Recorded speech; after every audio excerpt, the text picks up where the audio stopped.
देखो कितना एंगल, मेरा क्वेश्चन क्या दिया है, at what angle torque will be the half of its maximum value.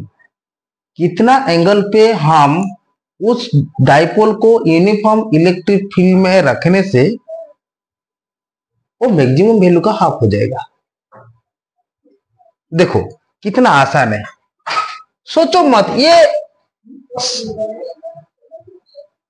हमने ये क्वेश्चन में ही आंसर है। देखो ये बोला, देखो सॉल्यूशन देखो कितना आसान है। ये मेरा टॉर्क था, ये यूनिफॉर्म इलेक्ट्रिक फील्ड है, यूनिफॉर्म इलेक्ट्रिक फील्ड है कि नहीं, ये प्लस ये minus plus minus plus minus, कब मैक्सिमम वैल्यू था टॉर्क। देखो फॉर मैक्सिमम वैल्यू,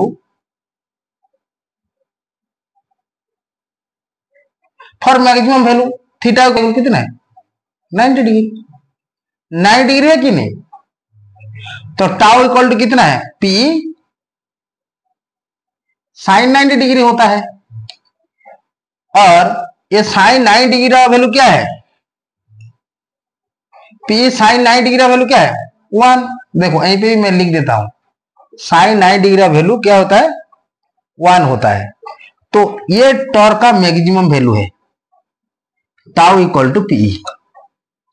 तो थीटा का क्या वैल्यू होने से, कौन सा वैल्यू होने से ये इसका आधा हो जाएगा, क्या होने से, वेरी गुड, कितना होने से, 30 डिग्री होने से। देखो मुझे तो टॉर्क का फॉर्मूला पता है, ये आधा कब होगा, साइन 30 का वैल्यू कितना है, 1/2, उसका हाफ हो जाएगा। देखो मुझे तो टॉर्क पता है, ये पी साइन थीटा, देखो ये मैं साइन थीटा इक्वल टू क्या होना चाहिए, 1/2। देखो साइन कितना का वैल्यू 1/2 है, मुझे ये पता करना है, साइन थीटा का वैल्यू कितना होने से ये वाला 1/2 होगा। देखो साइन थीटा इक्वल टू में ये होगा साइन 30 होगा, तो थीटा का वैल्यू कितना है, 30 होगा। और हमको पता है साइन 30 का वैल्यू कितना है, 1/2 है, आया कि नहीं। तो टाउ इक्वल टू देखो पी साइन 30 डिग्री और tau equal to P sine 30 का वैल्यू 1/2, तो टाउ इक्वल टू में पी अपॉन बाय 2 हुआ कि नहीं हुआ। तो मैक्सिमम वैल्यू ऑफ टॉर्क कितना है, पी, ये मैक्सिमम वैल्यू है,